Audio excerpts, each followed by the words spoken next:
and welcome back to the Soundwave podcast. We're back again with some special guests today. I'm Emma. Amelia's not with us. She'll be back for the next one. We're back.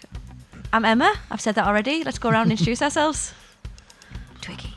Yo, yo, yo, Twiggy. Stellar introduction there, Twiggy. Bringing it back. On to our guests. Our guests this week who are Void Below. Do you want to introduce Void yourself? Below in the house. I'm Kyle, the guitarist of Void Below. I'm James, vocals, guitar, Void Below. Yeah. General shouter. And we should say that two missing. Yeah, Luke and Bradley. Brad's drums, Luke's bass. Okay. Unfortunately, they're preoccupied with work commitments. Okay, great. I'll ask the first question. Let's go. And as ever, the first question to all our guests on the Soundwave podcast is, what are your favourite 3 songs? You know what I didn't say, though? It doesn't have to be of all time. It can be up to date. Because it's a big question for musicians, that. Yeah, because it's huge. When Maxwell said last night, like, you got to ask us these questions. Like, I did try and probably rack my brains. I'm like, what's my favourite songs? We always give people a heads up on that one because It could just be how you feel today. it's unfair. Twiggy was the first person who had to answer that question. He did quite well, I thought. With no heads. I'll go with it first. But I'm going to base it more because obviously we're in a metal band. Well, I'm not going to do that. Well, I'll go because obviously we listen to other genres and stuff like that. And when we go and do gigs away, we don't just listen to obviously metal on the way down or back. Well, we listen to it a bit, but then he kind of like digresses to like proper random stuff. You guys are the Wicked soundtrack, right? That's what you're on. Yeah. It is in my house. And my little girl's mad at the minute. You know, she does that bit where right at the end when she goes, I'm like sitting in the kitchen. I'll hear that bit. I'm like, what is that? And she's walking around doing it. I'm like, Ella, come on, I'm trying to watch TV. But it just comes randomly. I just don't. It's hilarious. Like, can't Kyle, sonny. But yeah, so we listen to some rap, and I think my favourite rap album's 36 Chambers of Wu-Tang Clan, and I love Protect Your Neck, so I'll put that in there because it's raw. And when we were recording, we were obviously wanting that raw sound and stuff, and that album's just, we try and take elements of other stuff, and I think that's why we like that.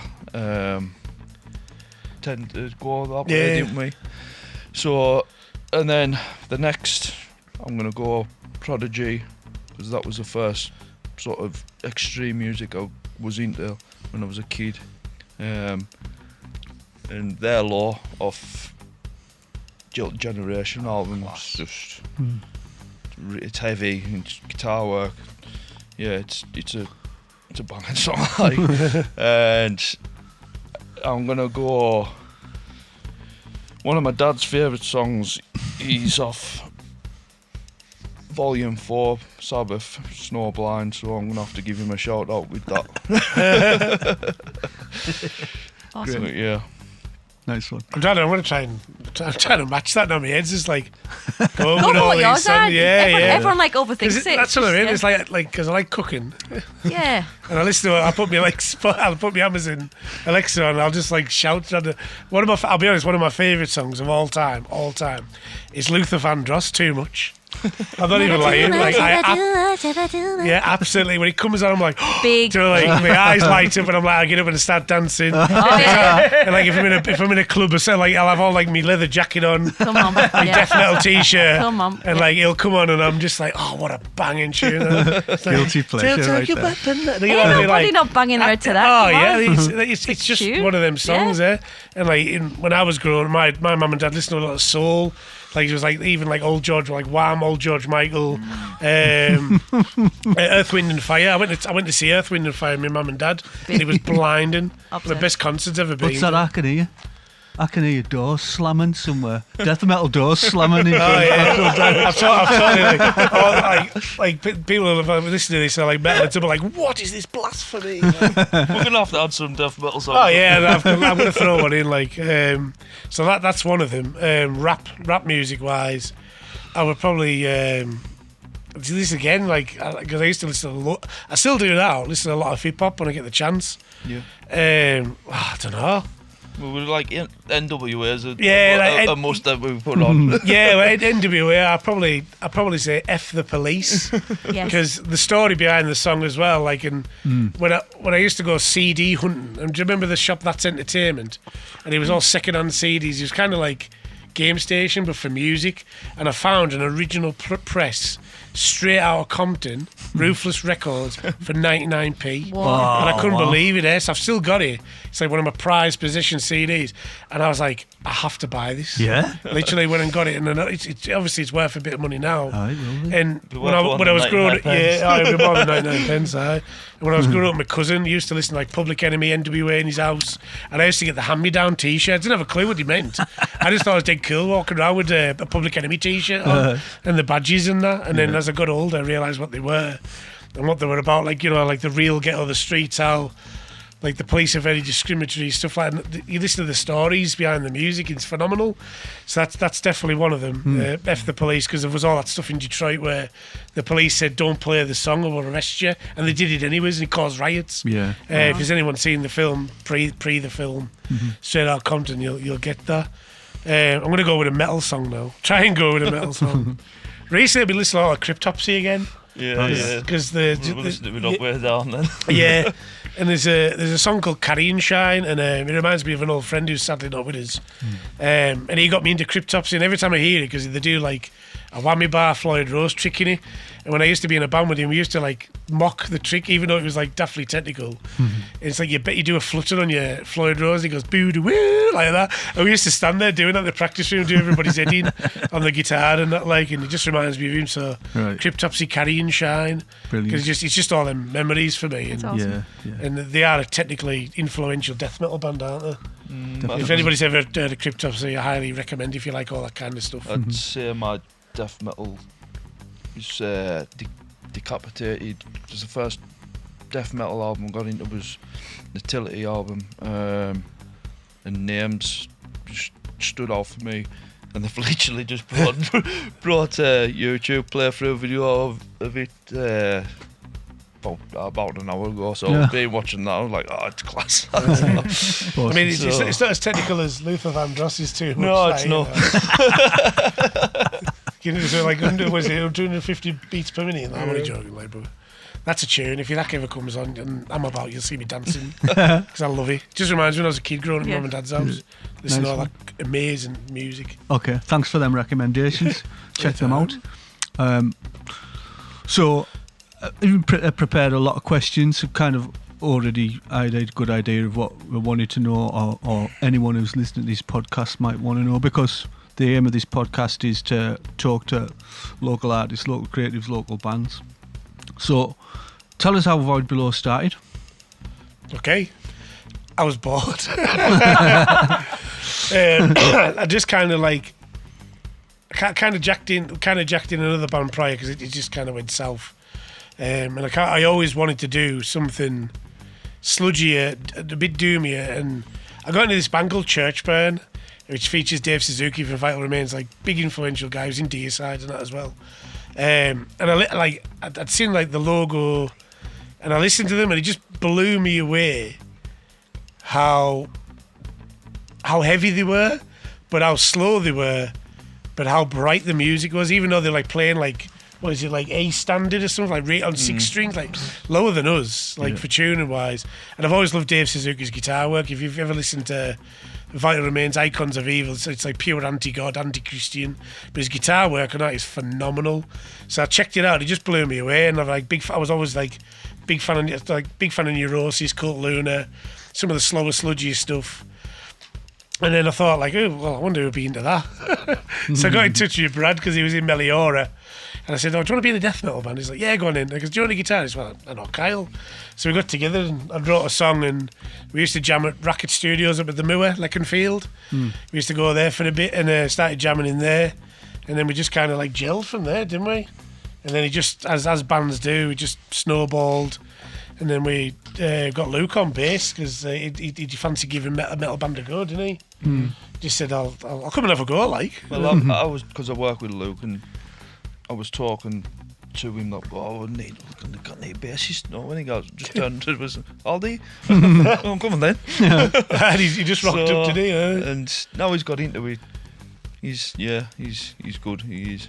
Yeah, he's very good. But then from there, we kept practicing, and then the pandemic hit because it was like late 2019 when we started. Excuse me. And then we kind of like were like, oh, so I was kind of writing ideas at home still. He was writing ideas. And then we had like one practice in 2020, didn't he? Yeah. Or was it later than that? Because of the the restrictions and that. And then like they would lift the restrictions and put them back on again. So it was just like hard graft. But like we still would post on the Instagram, little ideas. He would write at home, I'd write at home, just trying to get that exposure out, get the feel, see if people are into it. Yeah. And then we got together properly, didn't we? And then the ball just started rolling, like really rolling. The first EP. Yeah, obviously down here. We just yeah, we did. And all the songs, we'd like really worked on the songs, and then people commenting like saying like, "Oh, I'm looking forward to it." And then the first EP was like, well, in my opinion, was very successful. A lot of people digged it. Like then we played our first show, and in the Twisted Tongue, great venue. It was absolutely teeming. Absolutely. I was like, wow, I didn't expect this. So, and it's just kind of like kept going. We're quite relaxed about it. We're not like really pushing. Like, how do you feel about that? Like, yeah, I think the songs that we've got now for the album, how we write now, is more productive. Yeah. Like, I do it at home, and then back and forward with Brad. Yeah. And then we put it in the group and see what works and what doesn't, then we take it to the practice room. Yeah. And they seem to be flowing and coming out a lot quicker, don't they? We tend to take a song apart. Like, he'll come up with an initial idea, send us like a full, like nearly finished song, and then we'll take it to bits. Brad will put the drums in. Can we have that riff there? Can we move that there? And then I'll think of like vocal cues, like what would sound good there. And the other side of that, I've got to play it as well as singing it. So I've got like a triple duty. I've got to make sure it's catchy. My vocals are right for that section. Because when we did the first EP, it was like solely myself. When I wrote the majority of the songs, and we used to get in a room and we'd maybe add a bit, he'd bring a bit, and then we'd just throw it in, and it worked though. But now I think structurally we're definitely more involved as a team rather than one of us just takes the reins, you know what I mean? But like since we formed as well, like we've played Darkness Over Cumbria, that was an amazing experience. Big shout Paul Gibson, he's doing a new one called The Woods. That's in Fellfoot as well, that's in July, so if you can, get a ticket for it because it sells out quick. We played that, then we played Brickyard, and that was brilliant. Like, I mean, we didn't expect the crowd reaction we got, that was like something else. We've done a lot of gigs. We play the Tongue a lot. Kendall Calling. Yeah, Kendall Calling was thanks to yourselves. Thanks to yourselves, yeah. It was the most unexpected gig and reaction I thought I'd ever get. Yeah, it was brilliant. I didn't expect a bunch of people that go, well, I'm not being stereotypical, but like, it's not a death metal festival, and I didn't think that many metalheads would actually be there, and they were. It was definitely the first wall of death at Kendall Calling. Absolutely. First death metal band in its 20-year history, Wall of Death. Yeah, well, I kind of got into it. I was begging for blood a bit, like. I was like, kill each other. And then I was like, please don't get hurt at the same time. Getting really going, go on, hit it, please don't. I just remember looking and seeing Emma and Dakota, them just all. They were all just like running for cover and that. I actually loved it. Like the security guard, like when I said, "Like, let's give him something to do," he turned around and just looked at me like, "Why have you said that?" And I was just like, "Go on, lads, you earn your money." And then he was on radio, like screaming for help. And it was just as we finished, that's when they all turned up, and I was like, "You're a bit late here, lads." But he wasn't that late, but at least you got them to turn up. Win of it. but I'm hoping again for this year, to be honest. Yeah. Some different Prodigy. We really want to play again, to be fair. Really been, just to get that feeling again, just the way we were treated as well. It was like I've never had that before. Anywhere I've been, played a gig in me 20 odd years of being in bands. Just like so professional, so well looked after. Like you guys, kudos to you guys looking after us and getting us a slot. Just anything you need, we were like Stella. Pizza and Stella. That's what we live on. But I couldn't believe the experience. It still blows my mind now, especially when people ask us about it.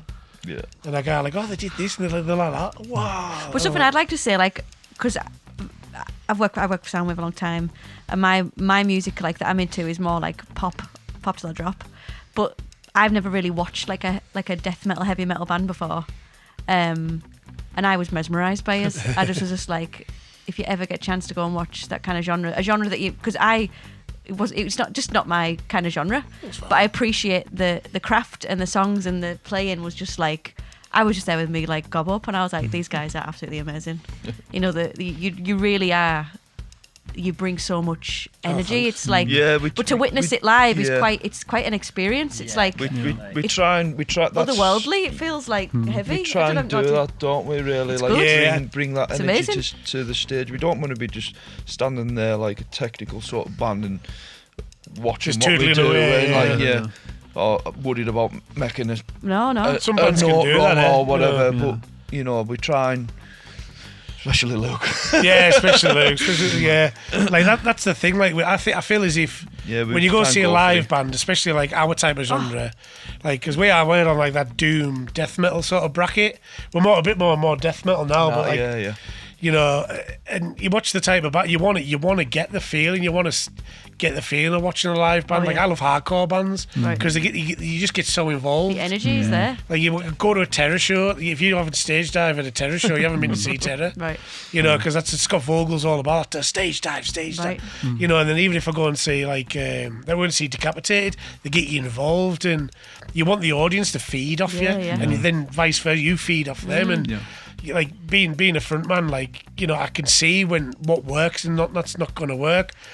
And we've got that song Collapse of Dominion, and we have that break where he goes to, really heavy, and that's where the wall of death comes in. Like I'm like, right, that's it, separate your crowd. Like. But you do, and that was something I really enjoyed about it. Like you really do take on this like other.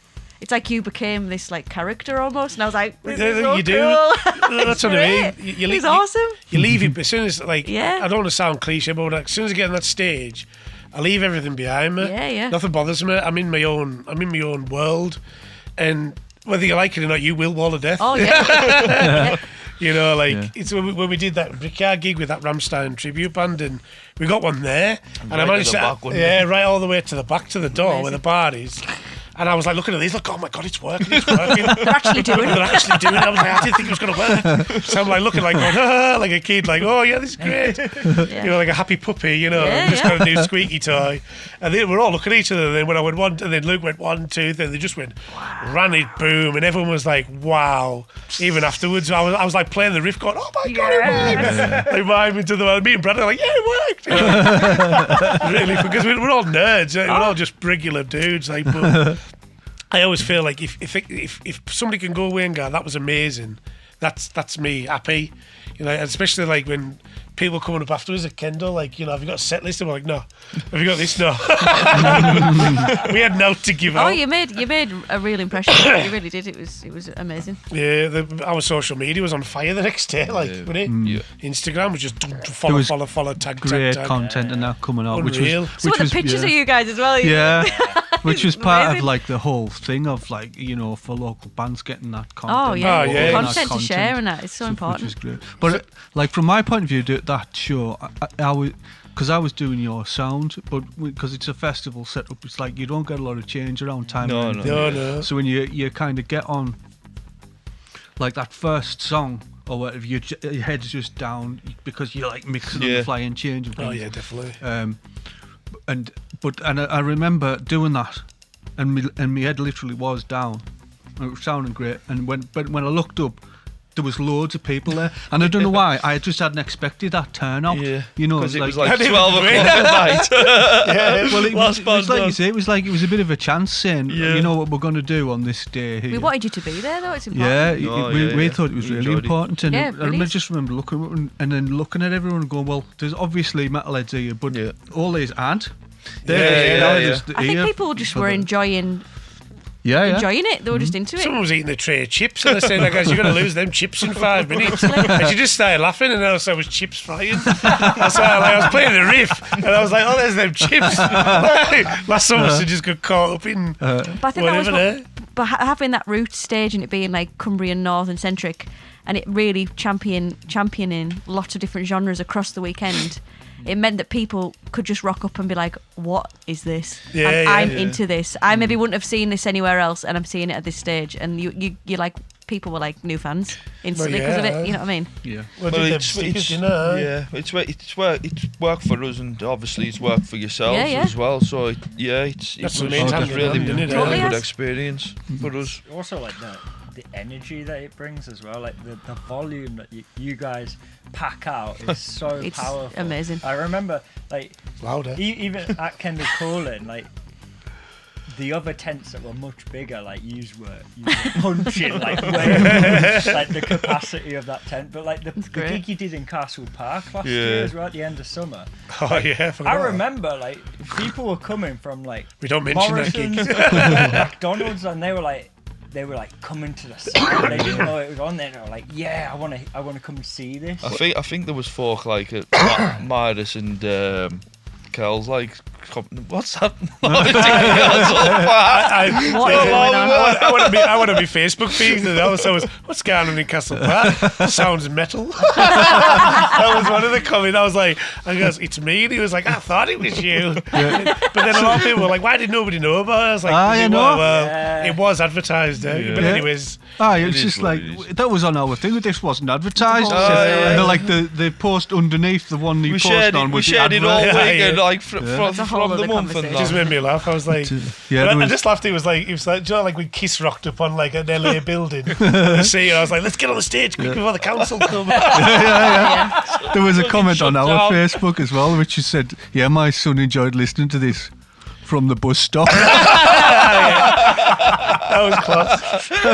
But that's what I mean. Like for around here, like you say, I mean, like because we're in the north and we don't get that much attention apart from like, you know, what was Kendall Calling, Soulfest, stuff like that. Especially for our genre of music, you know, like Yeah. so we have to really go further afield because it is a struggle. So, but luckily we're 2 hours from motorway, an hour from motorway, or whatever. But like. The park is a perfect venue for all of that. Yeah. And like back in the 90s, Dave will know, like it seems a waste of a. I went to watch Odeon when I was like 11 or Spotted 12 in well. Castle Park in 96 or Yeah, I something can like remember that. that myself. Huh? Stuff like that like should be happening Yeah, it should. because there's all because people want it. It just doesn't get Yeah. Used, isn't it? well. Yeah, used. And the other part of that, and going back to the Kendall Calling thing as well, and the decision to do that was because we felt like actually there's some underrepresented music here. Yeah, Because yeah. there's a lot of heavy bands, and it always has been. Like West Cumbria has got like a really long history of having really good Yeah. and heavy bands and punk bands and that as Yeah, well. yeah, The definitely. punk scene a few years ago, it was probably the biggest in the Yeah. country for a while. But you know, on So we on pinched some the of these other bassist.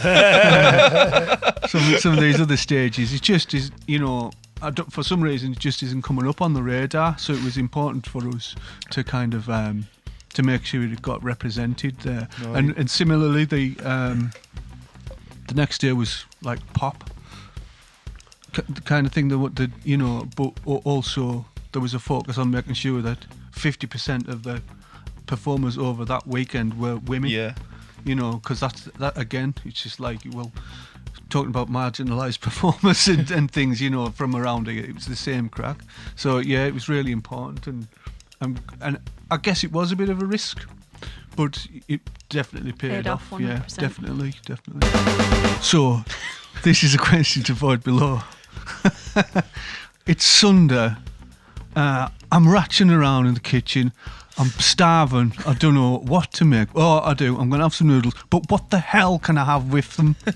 Well, you can have some legendary sauce by. Come on, you can advertise that better. You can Go on then. Whereas welcome our new sponsor, Legendary Sauce Company from Carlisle.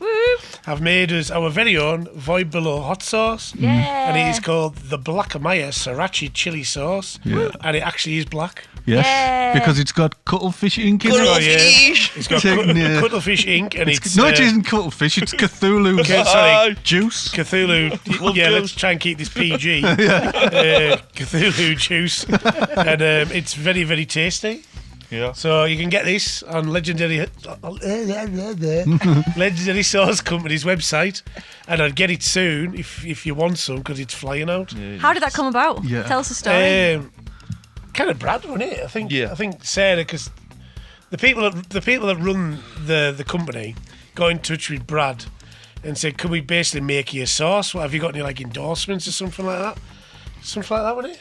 Yeah, I think they're saying, oh, well, our endorsement was done with. Oh yeah, we have an endorsement with Nothing Called Clothing, which is Dave from Carlisle. He's got his own like kind of alternative clothing brand, and we're endorsed by him. We've got beanies and t-shirts. He's Yeah, a great lad. Helps us out big in the wardrobe department. So he's check out his stuff. Yeah, he's got some Nothing good Called stuff. Clothing on Instagram and Facebook and all them. The socials and that, and grab yourself something really nice to wear. Yeah. Because we were doing that, they got in touch and said, "Oh, would you be interested in us making your sauce?" And when he posted it, I was like, "That is such a class idea." Yeah, it is like. Yeah, because I see a lot of bands like Integrity have done a sauce, and other bands have done sauces, haven't they? So I thought, I can't believe I'm going to get my own sauce. I was probably buzzing about it. So it took a while. It took about really a year in the making, but it's finally It's worth here. it. It's worth it, and I've got the bottle in my hand. I know you guys can't see this. Take pictures of it there. We'll put a picture. These guys will take a picture for you. Yeah. But you can find it on our website. Their website. We'll be plugging this like no one else in the minute. But it is flying out though because they've had to restock twice. I think it's twice. Awesome. Yeah, I Something think like so. that. Have you got so like a meal recommendation to have it? Is it like something you'd have it on? Have you tried it on I've had different it in things? noodles. You had It chicken was wraps, nice. haven't And you? I've had Noodles, it chicken in wrap? I haven't Wraps. tried it yet. I got the test batches. They were good, but I can't wait to taste the fully fledged sauce of doom. Like. Oh yeah. Black Maya is a good name for sauce, though, isn't Well, it? yeah. Well, it's from our song Beyond Yeah. the Black Maya. And that's Amaya's a swamp. So, and the song's about feeding people to the things that live in the swamp. So that's what it's about, for sacrificing people to these things that live in a And now swamp. you can eat the Excellent. sauce made out of those people. See, if you're feeling a bit cannibalistic, you might make it would taste better. But yeah, So is it spicy? It's meant to be spicy. yeah, that's yeah. the vibe. Hot It's, sauce. it is spicy. Pretty spicy. It's was it 3 out of 4 on the spice? Woo! Bring it on. Yeah, so it's good stuff. I'd say it's a bit hotter than sriracha. So We didn't want a sauce that was like unbearable to Yeah. eat because what's the point? You don't enjoy it then. You're just too busy down in milk True. or Stella to get rid of it, are you? It's like that Red Dwarf episode where there's that mutant chicken curry and Lister tries to fight it, doesn't he? Do you remember that? Yeah. And he kills it like Jaws. He throws a Stella can in his mouth and he blows its head off like he blows the can and it kills it's like a vindaloo Oh my chicken God. curry mutated. I recommend that. That's what it. I don't know why. It just reminded me of that. Awesome. So is it just available online, or can you get it in a? I think it's going to be in shops, isn't it? I think it's a limited batch. It's a limited batch, but I know they have their sauces in some supermarkets and stuff like Oh, that. So cool. you never know. Possibly. Great. Be all right walking into Sainsbury's and seeing my sauce on shelf. There's my sauce. Yeah, they do food markets and stuff like Oh, that. So cool, right. look out for Aye. the Yeah, yeah. farmers, Yeah. like You know, like farmers Carlisle, markets, Penrith, everywhere. Nice. So look Local. out on the socials where they're going to be. A big shout out to them for making us a sauce. Oh, Yes, absolutely. thank you. Just an amazing idea to do that. Like. Yeah. Yeah. Yeah, I just couldn't believe it when they said, "Oh, do you want a sauce?" I was like, "Oh." And it is black as well. Like it literally. That was the is deal. black. I said, Yeah, "It goes, yeah. it's got to be spicy. It looked like pond water." But that was Mine Which the is a Pond. risk, Yeah, a risk yeah. for a food I have producer. two conditions. that was the remit. It needs to be black and look a bit like pond water, just as like for comedy purposes. Oh, yeah. Like. But then when I seen it, I was like, "That looks It fits the incredible." brand. It's the aesthetic. It's all about it. Yeah. Yeah, yeah. Just when they sent us the picture when they put it on a wrap and it was like black Black. as the night sky, I was like, "Oh, that's a winner." Keep that black sauce. You know, it's class. Brilliant. That's proper buzzing. So we've heard about how you started. What's in the future for Void Below? Yeah. Well, we're working on writing the album. Yeah, we're in the works of doing that, and we're wanting to do a demo with yourself. So pencil us in sometime. With Dave. Yeah, so how many tracks? Three tracks that we're gonna do. Yeah, for we're the demo. gonna do a demo and like just to like send off to see if anybody's interested, sort of thing. We've had a bit of interest Yeah, in the last few months, but we do want to try and branch out a bit more. Because we keep just that option open. yeah, we feel the material's like super strong, like it's the best stuff we've ever. I know it sounds cliche, you know, it sounds like Yeah, it's we have VH1 evolved. behind the music, whatever. Yeah, the sound But of the- us has but the has sound, sort of evolved to yeah. what we'll you know, like sort of wanted us to be really. Yeah, That's awesome. The thing is, like the songs have still got the groove and the heaviness, like massively, but there's that technical ability. Like we've got a new song called Internal Tone, which we'll be playing live in February at the Twisted Tongue. Yes. Yeah, When is that? When is the gig? 28th of February in the Twisted Tongue with Boycott the Baptist and Carnal Rot. So we're opening the night. So come down, it's free entry.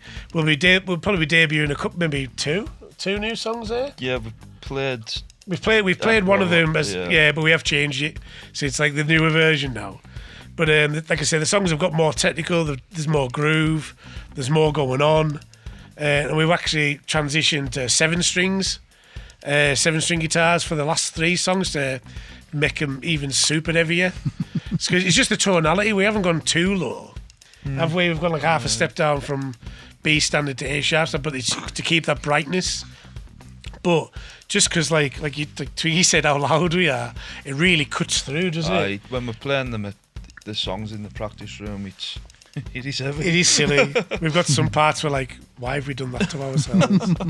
Walk out, ears bleeding. I mean, I'm not. You want to get hands because some of the riffs they're just all like they're very, very intense riffs.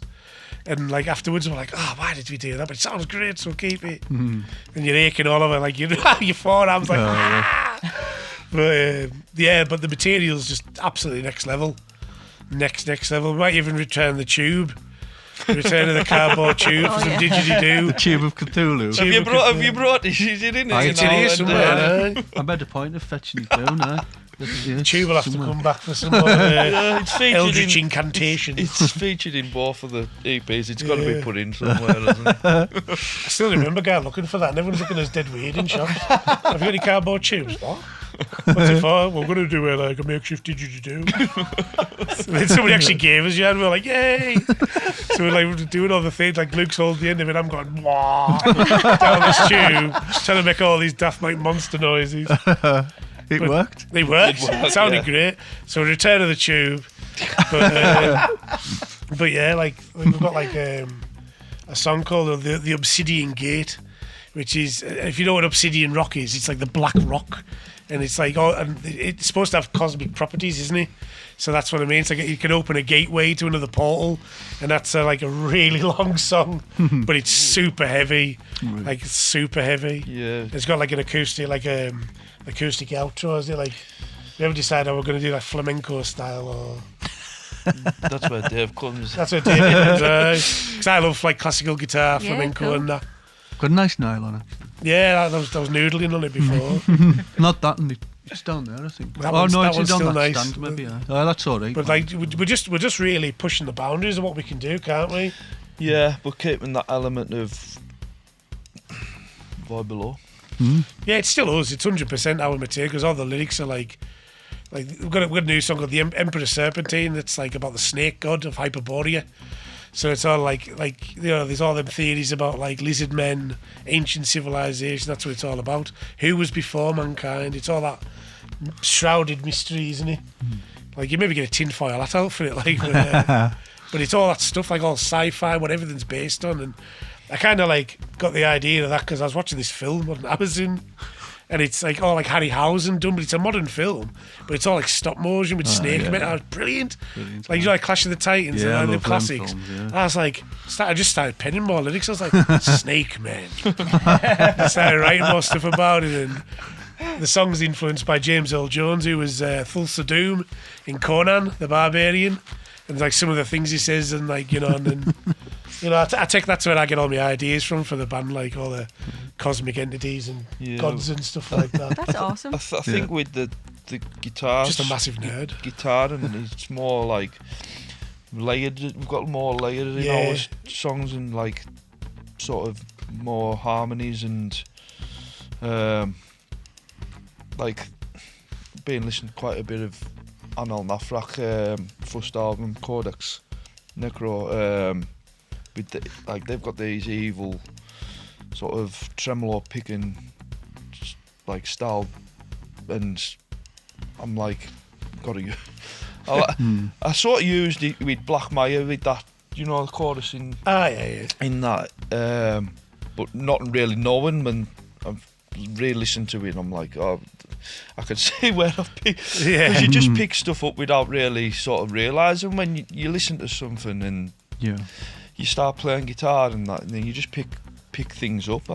That's what I tend to sort of do without sort of realising. It just sort of evolves as you're playing. I think everybody does that, as well, don't they? It's influences, isn't it? Yeah, because it's like Black Mayans, that middle eight with the lead, the doodle. Yeah. That's just Death. Yeah. Like, I'm a huge Death fan. Chuck Schuldner's one of my all-time heroes, and I remember playing, I was like, that sounds like something right off Sound of Perseverance or something. I was like, yeah, it sounds great, we'll keep that. But everyone picks up something. Like, sometimes people play riffs and they don't realise they're actually directly playing that riff from that song sometimes. Oh, yeah. They just hear it. You can hear it all. In loads of bands do it. I'm not naming names, obviously, but there's a band I got into like in the last few months, and I'm like, that's that riff from that song. And it's just the way they play it. You can hear things from the keys that they play in it. And everybody does it. Like, it's just one of them things. And we always get, what do we, Morbid Angel, Death, and Gorguts. Gorguts. I was buzzing when I said the Gorguts. I was like, oh, that's great. We're not that technical, but that's great. I mean, it's interesting, isn't it? Because it's one of them things where if you're not familiar with the genre or anything about it, people still do that thing like, oh, this is a bloody racket, and you just kind of go, just shut up a minute. And there's an art to everything. And then listen to what they're doing there. The trem pick that you're talking about. That's hard work, Like some of our songs in this news, fast and I mean, it really is. You've got to be precise, and you've got to have that stamina in your arm, like you say, because you do. It burns. I mean, I know there's techniques and that for it, like, but you still, it's gonna wear you out, isn't it? And then at the same time, riffing away as well. It's it's not easy at all. Especially when you're sort of recording as well, because you've got to dig in on your strings to have that aggression and that cut through on. Yeah, it's all about your attack. Yeah, and we try and get that aggression. Speaking of your attack, there you go. Well, you're not rolling up. You can be the. You two can be the first to receive. I've seen you post them. I've seen you post them. I don't think they're quite thick enough. They're not chiseled snap out. them in about 3 seconds. They're alright for solo and mine. I'll give it a go. Like, I play a 1.5 thick pick because the strings we play. Cool. They're a bit thin. But, that'll be alright for. That's some Soundwave picks there. Well, that's the picks you play these as well, don't you? Yeah, we play a brand. It's a guy who makes them himself called Dan's Guitar Store, and he makes these 1.5 precision picks, and they're absolutely phenomenal. Wow! Because we play like silly gauges. We play 12 to 60 gauge strings for C standard, and then it's 11 to 64 on the 7 strings. I've put a 70 on mine because mine's baritone. His is a baritone 27-inch scale. Only 7. But it's just. And that's another interesting thing to talk about, the setups of the equipment as well. It's just not the same. No, you can't pick up that Strat and play that. But that's what it is. People don't kind of get that, do you? You're almost customizing your weapon in a way to So you can't just pick it up and do it, which I honestly think gets overlooked quite a lot. And you sometimes see people doing bloody racket, and then someone goes, well, he can play, and he'll play or a solo off Sweet Child of Mine or something like that. You go, that's interesting, isn't it? Just try and keep up with the rhythm section of this Bleed by Meshuggah, please. You know what I mean? It's not going to happen, is it? Well, that's it. Like that's the thing. Like we're talking about gear there. Like I mean, Meshuggah's the perfect example there. Just like they pride themselves on being tight rhythm players. They're not lead players. It's that rhythm, because Thomas A could be playing his feet in a different timing. He's playing 4/4 with his hands. He plays 2 different times. That's what I mean. The thought process that goes into like extreme music is absolutely out there. Yeah. And I think it's evolving more than from. I think it is evolving, like, more technically. You have some bands today, and you're like, Jesus Christ. Yeah, like some bands are just silly. Like I mean, they're not new, but look at Necrophagus, what they did for technical death metal. They were coming in with like neoclassical, like sweep picking and stuff you just never would think you'd hear, and they just totally turned the genre on its head. And they did 2 albums, and they're still up there as like game changers. 20 years later, and now the guy works for BMW, and he says, "Oh, I've got the new album on a hard drive. I just don't want to release it yet." And that's what he does, engineer for BMW. Well. I think that's what he does now. But so. Ibanez made him custom guitars and threw stuff at him. He's unreal. If you ever get to watch Mohamed Sumes play, he's just so fluent.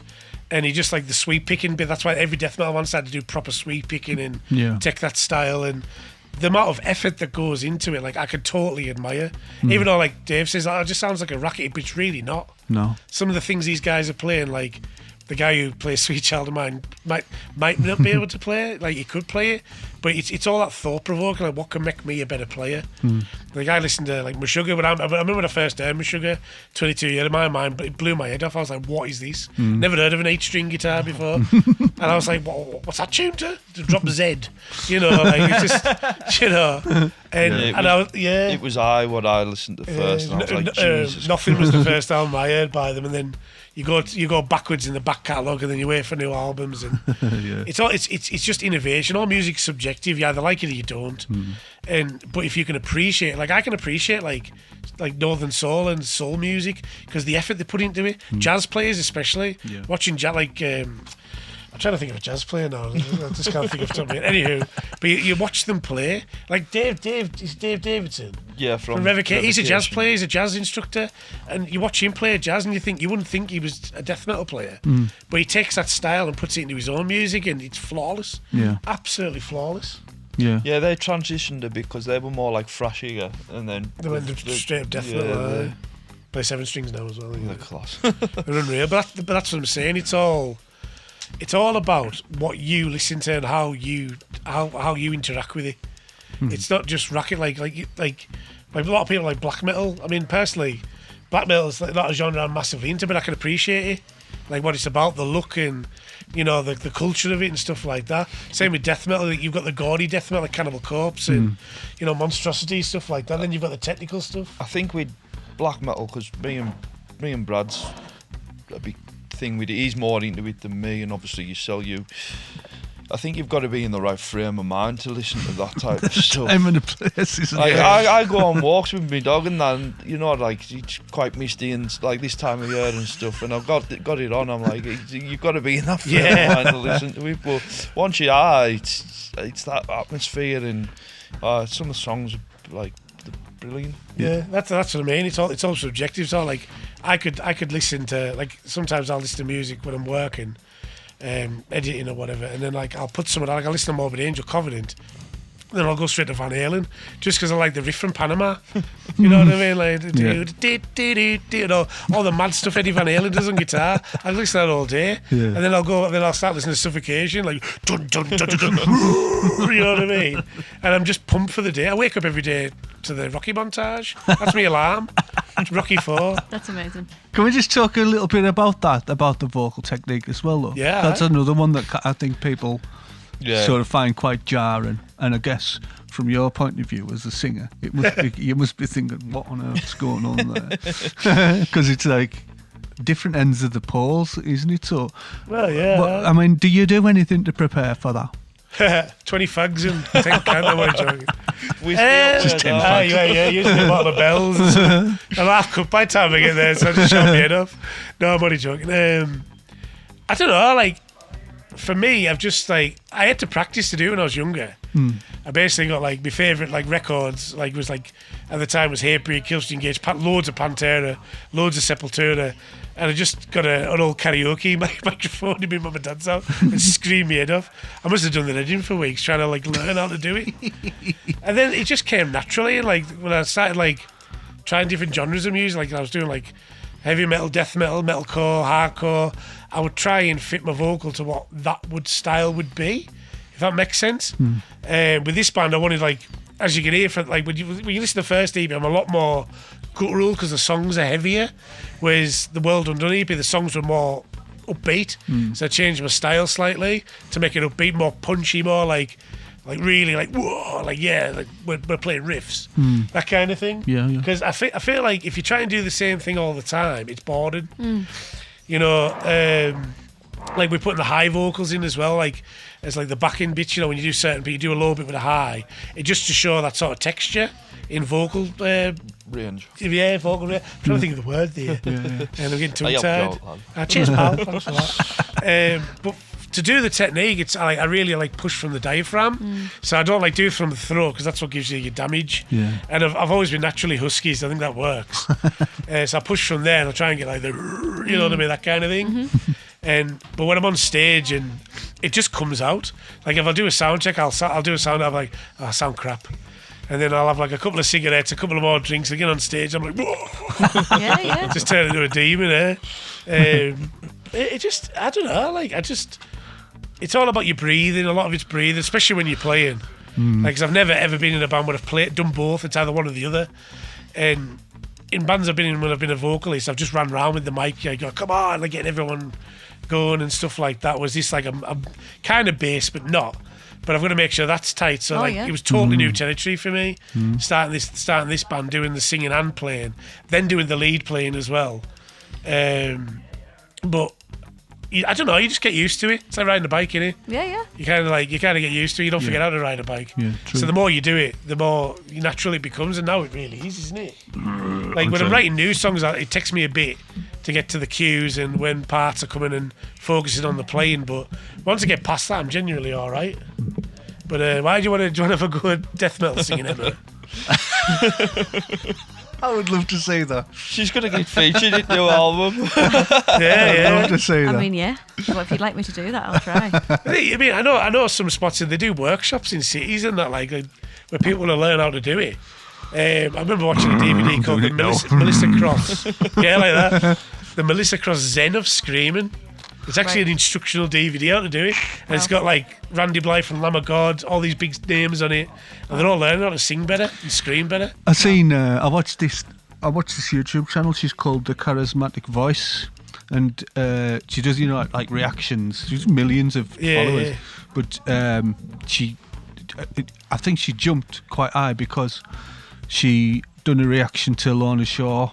I've seen it, yeah. To the Hellfire. Oh, he's unreal, him. And she was like absolutely blown away by it. And they ended up, Will Ramos, the singer from Lorna Shaw, ended up on her show, and they ended up putting a camera down his throat to see. Oh yeah, I think I've seen that. To see what was happening, because he's just like got this insane control over it. Yeah, that was like really fascinating. But I guess it's just one of them things, like you say, you've just got to go for it. It's either I think like a guy like him, Will Ramos, he's unreal. He's like the music's incredible. When I first heard him, I was like, is that really a dude doing that? Like, blew me away. Because I'd never heard that sort of style before. And his range is unreal, absolutely unreal for the type of stuff he does. Another one would be Frank Mullen from Suffocation. He's been around since the 80s, and he's that guttural style, and everyone started to copy that. Same with George Corpse Grinder as well. When he did first song was Devoured by Vermin, he was on by Cannibal Corpse. And it was just mind blowing for the time. Like there's always somebody who'll come with a different, just changes it up different ball game. Like, and I mean, I'm not one of them guys. I'm happy, in my sort of range. But what I always get as a compliment when people listen to me is that you can hear what I'm saying. Like there's that clarity as well as that aggression. We had that in quite a lot of reviews for Well Done. That it's still nice to be able to pick out what he's saying, yet he still has that pure aggression behind his voice. Especially And- because your songs have got such there's like a meaning behind them as well. You almost want the stories to be heard. Yeah. You obviously are really passionate about what the songs are about. Yeah. Well, yeah, So Pillars to of hear those Pestilence, stories yeah, are like, it's important, isn't it? is a good example because I really wanted that chant, the sun Yeah. turns black, with like that layering over the top, that really gives it that hair, like standing on air feeling, there's a big cult looking at these giant spires covered in disease in a desert or whatever. That's what was in my head when I was writing the song. Yeah. And, they're all like, the sun's eclipsing, and I always imagine it in my head when I write it, and I think, it's going to be epic, that. Do you well, ever it's think like- about that when you're singing it? Yeah, I do, but when I start to drift off, I like lose guitar cues. So I'm like, I've missed that riff because I'm thinking about like a movie in my head at the time. Yeah. I think with the EPs, they followed each other and they both. They match in, yeah. It's like Aye. the first one was more What's going on? end of the Yeah, world end of the type world. of thing, and then the next one's more like What's going on during the end of the world? like like- post. Yeah, like post-apocalypse sort of thing. Yeah. Because on the first day, it's like it's a collapse of dominion. That's where the fabric of reality's gone, and you start to see the world for it. That's why the lyrics are like unworldly beings roam the plains. So like people start seeing these things like, where's that come from? It's kind of like when you watch a horror movie and then all of a sudden there's these things and they're like, what's that? And nobody can comprehend or understand why they're there. And then World Undone is like, with the Black Maya, there's cults sacrificing the fishmen in the swamp, and Eldritch Incarnate's all about like the gate, the portals opening, what's happening there regarding to like why are they opening, what's going on, like pick a side basically, like give it, like I've got the lines in is give it yourself, body and flesh. It's kind of like a take on like You had that prayer thing. yeah, on the like a mind religion with the- sort of thing, like with give it the yourself, thing, didn't you? body and flesh, open your mind, incarnate, be one with what's going on. Wow. And if you're against it, well, you're going to get fed to fishmen in the black man. Bye. Yeah. Yeah, that's great. Yeah, so that's what I mean. It's all conceptual because I like that. I like an idea and follow with the last song, World Undone, is with the Gregorian chants and the samba drums and whatever Yeah. else. Oh yeah, Oh, you yeah. did. The big 11.5-minute epic that we did. Yeah. And that's why I wanted to do some like clean chants on it. And my friend's always like, I love that bit. And it sounds like he's like, I can imagine him being in a monastery going, another world. This makes me laugh. Great. Twiggy's had to disappear because the social sketches started, which is on every Monday evening from 5:30. So it's time to wrap this up, lads. Yeah. Thank you very much for coming. That Yeah, was thanks so awesome. much. No problem. thanks for having us. Thanks for having us. Is for anyone that's listening, where can they go and listen to you? YouTube channel, Vibe Below, and Facebook, Vibe Below, and obviously Instagram. Bandcamp, Yeah. Bandcamp Fridays. Spotify. Spotify. I think we're on all the sort of Yeah, platforms all like the streaming Apple and stuff, right. streaming stuff. Mm-hmm. And gig on the 28th. Yeah, playing Whitehaven Twisted Tongue on the 28th of February. Great. Free entry, come on down. What else have we got? Gig wise? We've got a festival in Glasgow Yeah. in June. That's the off top of my head, I can't remember.